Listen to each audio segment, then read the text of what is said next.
Howdy, leaders. Welcome back. We are getting close to the end of the book of James. We are rounding the corner into chapter 5.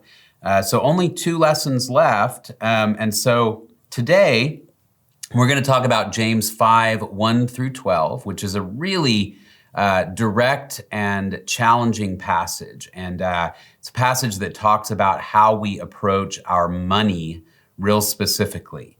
And then there's a little verse at the end about making oaths as well. And so chapter 5, probably the way that I would describe it, it really most naturally fits with 4:13 to 17, which talked about presumptuous planning. And then 5, 1 through 6 talks about being arrogant about your money.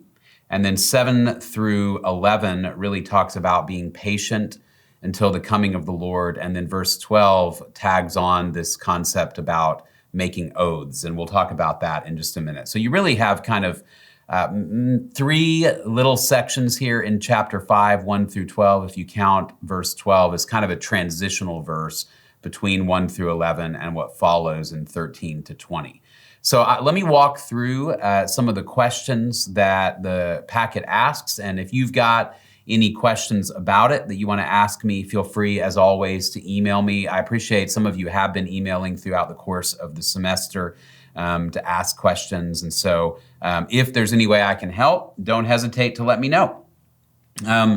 So the observation skill this week is a great one to box different connecting words, like comparison words like, as, so, or even so.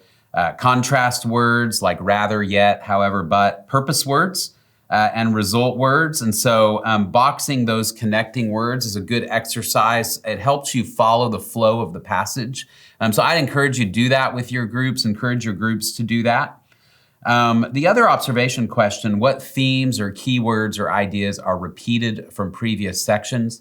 There are several. Let me just give you 2 that stand out to me. One is the theme of endurance in the face of suffering that goes all the way back to chapter 1. That's really how the book begins, is blessed is the one who endures under trial. And he brings it back again here in chapter 5 as he starts to wrap up his thoughts. Another is, and this comes up maybe in every chapter in the book of James, is the idea of speech. How we talk, especially here, he's going to talk about making oaths with your mouth. And so that theme comes up as well. But I'm sure there are some others if you look through the chapter, but those are just 2 that come to my mind that you might want to bring up with your group. The interpretation questions, how does this relate to chapter 4? I kind of mentioned that already. Both 4:13 and 5:1 begin with the expression "come now," kind of a "see here" or "listen up," and that's a clue that those 2 passages probably belong together. And the idea I think that James is getting at in 4:13 to 17, and also then in 5:1 to 6, is we've got 2 major resources that God has given us: our time, which is really our most valuable resource, and then our money as well. The way we approach our time and our money is indicative of where our hearts are. And Jesus talked about this a ton, that where your treasure is, there your heart will be also. He talked about don't be anxious about tomorrow. Both of those are in the Sermon on the Mount, that the way we view the future and the way we think about our time and our money really indicates whether we trust God. So at the end of chapter 4, he's talked about time. At the beginning of chapter 5, he talks about money, and then he's going to move on to say, rather than living presumptuously and arrogantly regarding your time and your money, be patient and trust in God in every area of your life. And especially in light of the Lord's return, you can trust that if you take a long view of your life and a long view of history, God will provide more than you could ever ask for or hope for in terms of time or money. So you don't have to kind of clamp down and hoard your money or meticulously manipulate your time. You don't have to do any of that because you can trust in God. So that's kind of the flow of thought through this passage. The errors that he addresses about wealth, that's question 2. The big ones are certainly this arrogance with thinking that I'm going to just accumulate and hoard wealth. There's also a sense of saying, I'm going to accumulate wealth no matter what it does to other people. And so you've got a group of people that he's addressing that, first of all, they seem to believe that their wealth is going to afford them some sort of favor, even in the eyes of God. James says that's actually wrong. Your wealth will testify against you if you are using your wealth as sort of the center of your hopes, because your wealth it's going to lose all its value in light of eternity. And so if you roll up to the judgment seat of Christ with a wagon filled with cash, that's actually going to testify against you that you've invested your life in something that is ultimately worthless and meaningless in light of eternity. Exploiting other people. If you have a business, for example, and you don't pay your workers in a timely way, you don't pay them what they have earned, that is going to be judged. And especially if it puts people in peril, that will be judged. He also judges, again, sort of this living, fattening your hearts, kind of living in a way that is just lavish and extreme. You say, I've always got to have the biggest house, the newest car. I've got to have the best clothes. You just live luxuriously without any concern for the poor, without any concern for reflecting the generosity of Jesus with our money. James is very clear that as followers of Jesus, we ought to view our money differently and our resources differently than those who don't follow Jesus. And so we don't have the luxury of simply saying, I'm just going to accumulate as much wealth as I can for myself and for my family. We should not live in that greedy way. And so those are the primary ones. The cross-reference 1 Timothy 6 is about people who want to get rich, people who say that's my goal in life is to accumulate wealth.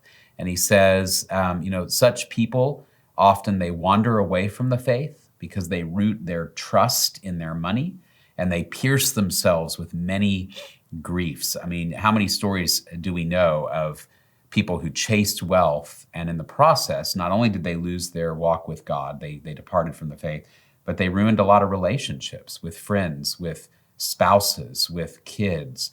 If you go look at the lives of most of the wealthiest people in the world, their families and their relationships are generally not healthy because often they have chased after money instead of anything more meaningful and eternal. So he warns us against that.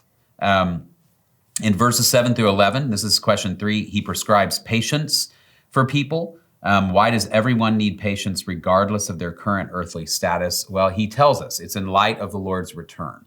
So James, there's a reason he uses the farmer illustration, again, because farmers work, farmers plan. Farmers don't just wake up in the morning and suddenly be like, where are all the crops, right? They plan ahead, but they have to plan with the realization that their plans won't be accomplished if they don't align with God's will. So they have to trust in God for rain. They have to trust in God to protect the crops from locusts.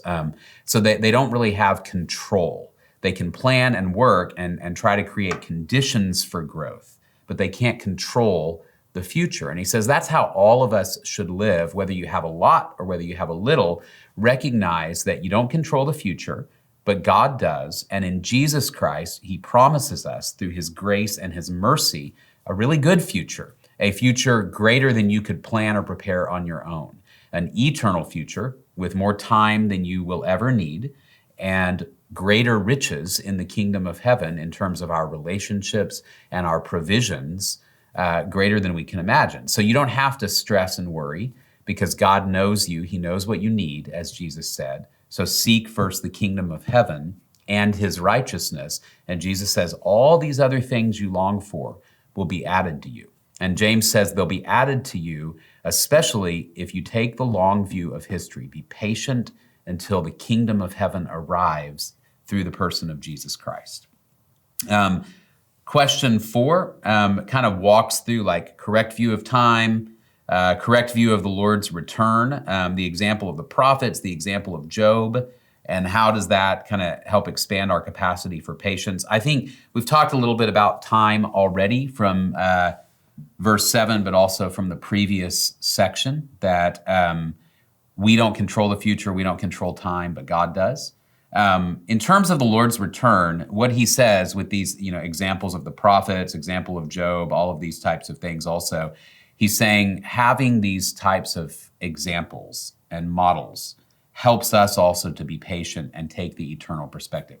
Isaiah, Jeremiah, John the Baptist, most of the prophets of the Old Testament and then even of the New Testament, they endured a lot of hardship, but they did so believing that they were acting on behalf of God's kingdom and God's values. So they were willing to lose their property, to lose even their lives, to lose often their reputations or their freedom, because they believed that God, who was gracious and merciful, would reward them in eternity.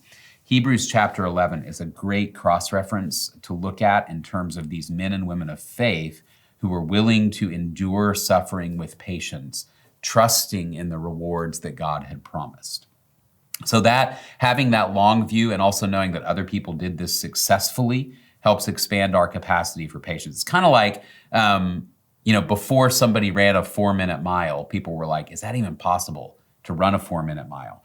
And then as soon as one guy did it, all kinds of people started doing it because they realized that can be done. They looked at that guy and said, that can be done. Endurance is the same way. You may go, is it even possible in a world that sort of puts all these pressures on us to just live for today? Is it possible to live for eternity? James says it is. Look at the prophets. Look at Job. It is possible, so that as you see their endurance, you go, okay, I can do that through the power of the Holy Spirit as I trust in the Word of God. Let's talk for just a minute about verse 12. Verse 12 about swearing oaths. Here's basically what I think he's getting at, and I think this relates to the end of chapter 4 as well as chapter 5. The idea is that when we swear an oath, when we say, I swear by heaven, I swear by God's throne, that I will do such and such, that I will go to such and such a place. What we're doing, we're not at that point merely making presumptuous plans like he describes in chapter 4, but now we're dragging God into our presumptuous plans. So I say, I know what the future holds. I'm going to make certain promises, and I'm going to drag God into those promises and try to bind God by the promises that I make. That is fundamentally taking the Lord's name in vain. It's a violation of the commandments. And so James says, no, don't do that. This is like him saying, in chapter 4, he's like, look, don't plan presumptuously. Don't rely on your wealth, chapter 5, for the future. And then he says here in verse 12, he goes, above all, don't make any oaths, but simply let your yes be yes. When he says above all, I don't think he means this is the most important thing of all the things that I've said in the book. I think it's like him saying, hey, don't make oaths. Don't plan presumptuously. Don't use your money arrogantly. And whatever you do, don't drag God into your presumptuous plans and the arrogance that you have regarding the future. Don't obligate God or implicate God in your sin. Instead, if you say you'll do something, only promise to do those things that you can actually, on some level, control, right? So let your yes be yes, let your no be no. You tell someone you'll do something, show up and do it. You say that you can't do it, then follow through, right? Don't do it. In other words, just let your words speak for themselves, and to the best of your ability, try to follow through. But don't say, I swear by the throne room of God that I will do such and such. That's blasphemy. It's actually using the Lord's name in vain and implying that God agrees with your plans when you don't really know if he does. So that's why he brings that in. It's another form of arrogance with your planning and with your money.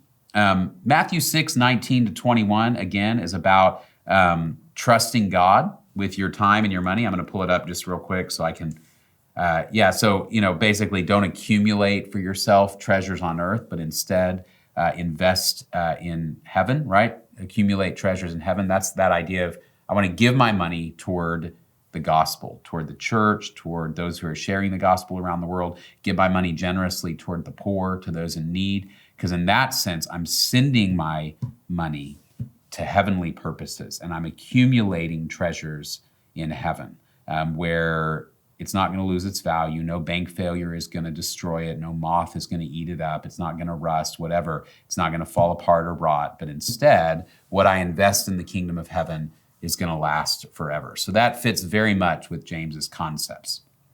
Right here at the end, I would encourage you, as you think about application. One of the challenges with a passage like this is nobody really actually thinks they're rich. When you poll people across the world, the word rich to most people always means somebody who has more money than I have. And so part of the challenge is to push our groups and say, when it comes for most of us on a global scale, from a global perspective, most of us are rich because we have more than we need just for today. Not everybody, but most of us, that's the situation we find ourselves in. We have an abundance. And the question is, how do we steward that abundance? It's not wrong to save our money. It's not wrong to be wise or frugal with our money, to plan for the future. But there is some line in there where we can become like this man that Jesus describes in his parable in Luke 12. It's like, you know what? I've got so much. I've got to even build bigger barns to store all my stuff. I've got so much money that I don't even know what to do with all my money. And I've got enough money to live not only through the rest of my life, but for my kids and grandkids to live through the rest of my life. And you may say, hey, that's way far from where I am. But it's not totally unrealistic that some people could have retirement accounts like that. And to say, are you saving wisely, or are you hoarding out of fear? This can be true even for somebody who doesn't have a lot of money, if that is the goal of their heart. And that's what 1 Timothy talks about, is this idea of I'm not rich, but boy, I'd really like to be. And I think that's in a lot of us. And so I think to push and say, do we want to trust in our money? Because money will fail us. Given enough time and the state of the world, money will fail. Or is it better to say, I'm going to save and I'm going to plan, but in the final analysis, I have to trust God, because only He controls the future. And I think help people really wrestle with some specific ways in which money might be a snare for them in their walk with the Lord. And again, like always, maybe you need to go first as you share that with your group. So I hope that helps. That's just a little overview of some of the key questions in this passage, a really challenging one.